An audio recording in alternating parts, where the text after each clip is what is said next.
चलिए, आज एक ऐसी कहानी की दुनिया में चलते हैं जो हमें प्यार और उम्मीद के असली जादू से मिलवाती है। ये कहानी है एक छिपे हुए जादुई जंगल की और एक बच्चे के साफ दिल की। कहानी की शुरुआत ही होती है इस सीधे से सवाल से, और ये हमें ले चलती है हिमालय की गोद में बसे एक छोटे से गांव में, जहां जादू सिर्फ किस्से कहानियों में नहीं था, बल्कि हकीकत में बसता था, या कम से कम ऐसा माना जाता था। तो हमारी कहानी का केंद्र है गांव रत्नपुर, जिसके ठीक बगल में था एक घना रहस्यमयी जंगल जिसका नाम था मायावन।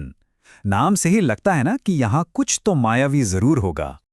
गांव के बड़े बुजुर्ग हमेशा यही कहते थे कि मायावन में जादू है, पर साथ ही एक डर भी था। इसी वजह से बच्चों का वहां जाना सख्त मना था। तो देखिए, यहाँ दो दुनिया है। एक तरफ गांव के बड़े बुजुर्ग, उनकी चेतावनी, उनका डर, और दूसरी तरफ है हमारा हीरो 10 साल का आरव, जिसके लिए हर ना के पीछे एक नई दुनिया का रास्ता छिपा था। उसे ना जाने क्यों जंगल से एक अजीब सी पुकार अपनी ओर खींचती थी।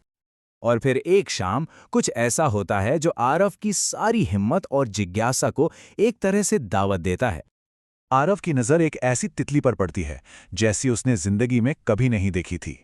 सोचिए, सोने की तरह चमकते पंख जिनसे नीली रोशनी निकल रही थी। वो तितली किसी दूसरी ही दुनिया की लग रही थी, और वो सीधे उड़कर मायावन में चली गई। अब भला आरव खुद को कैसे रोकता? वो सारी चेतावनियों को भूलकर उस तितली के पीछे चल पड़ा, और जैसे ही उसने जंगल में कदम रखा, सब कुछ बदल गया। यहां पेड़ों के पत्ते बैंगनी और चांदी के रंग के थे। जंगल के अंदर का ये सफर आरव को एक ऐसे जीव से मिलवाता है जिसकी उसने कभी कल्पना भी नहीं की थी। आरव अभी इस नई दुनिया को देखकर हैरान ही था कि उसके सामने एक बोलने वाला बहुत बड़ा कछुआ आ गया। उसने बताया कि वो उस जंगल का रक्षक है, उसका गार्डियन।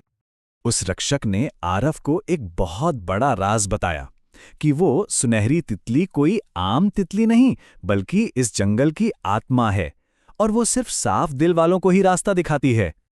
पर यहीं पर कहानी में एक मोड़ आता है। रक्षक ने बताया कि ये खूबसूरत जंगल एक बहुत बड़े खतरे में है। क्यों? क्योंकि बाहरी दुनिया के लोगों ने अच्छाई और जादू पर यकीन करना छोड़ दिया है।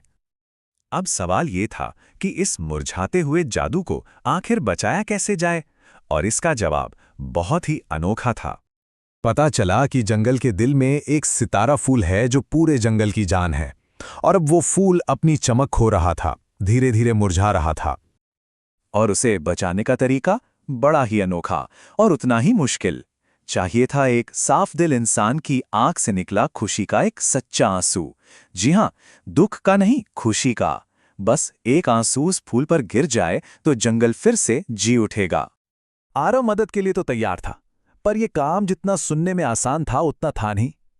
मतलब, सच्ची खुशी का आंसू वो भला मांगे से या जबरदस्ती कैसे आ सकता है?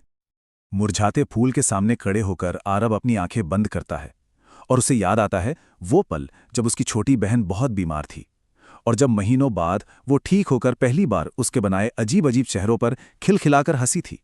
वो राहत, वो बेइंतहा खुशी, और उस एक सच्ची दिल से निकली याद ने जो कमाल किया, वो किसी चमत्कार से कम नहीं था। उस खूबसूरत याद को सोचते सोचते आरव की आंख से अपने आप एक आंसू ढलक गया, और सीधा सीधा उस फूल की पंखुड़ी पर जा गिरा। और बस एक पल में सब कुछ बदल गया। वो मुरझाया हुआ फूल एकदम से खिल उठा, और उससे इंद्रधनुष के सारे रंग फूट पड़े। पूरा का पूरा जंगल एक शानदार रोशनी से नहा गया। जंगल के रक्षक ने आरव का बहुत धन्यवाद किया, और उसे इनाम में एक छोटा सा चमकता हुआ पत्थर दिया। इसका नाम था आशा का पत्थर, जो इस बात की याद दिलाता है कि उम्मीद की एक छोटी सी किरण भी बड़े से बड़े अंधेरे को मिटा सकती है। आरव जब गांव वापस आया तो उसके पास कहने को एक ऐसी कहानी थी जिस पे शायद ही किसी ने यकीन किया हो। पर जादू को भला सबूत की जरूरत कहाँ होती है? मायावन का जादू अब सिर्फ जंगल तक सीमित नहीं रहा। धीरे धीरे रत्नपुर गांव और भी हरा भरा और खुशहाल होने लगा, जैसे कोई अच्छी ताकत पूरे गांव की रक्षा कर रही हो। और यही तो इस पूरी कहानी का सार है कि असली चमत्कार किसी तिलिस्म या मंत्र में नहीं, बल्कि हमारे अंदर की सच्ची भावनाओं में छिपा होता है। तो ये कहानी हमें एक सवाल के साथ छोड़ जाती है कि क्या हमारी अपनी जिंदगी में भी कोई ऐसा सितारा फूल है जो मुरझा रहा है? शायद असली जादुई जंगल कहीं बाहर नहीं, हम सबके अंदर ही है, जिसे बस प्यार और उम्मीद के एक आंसू की जरूरत है।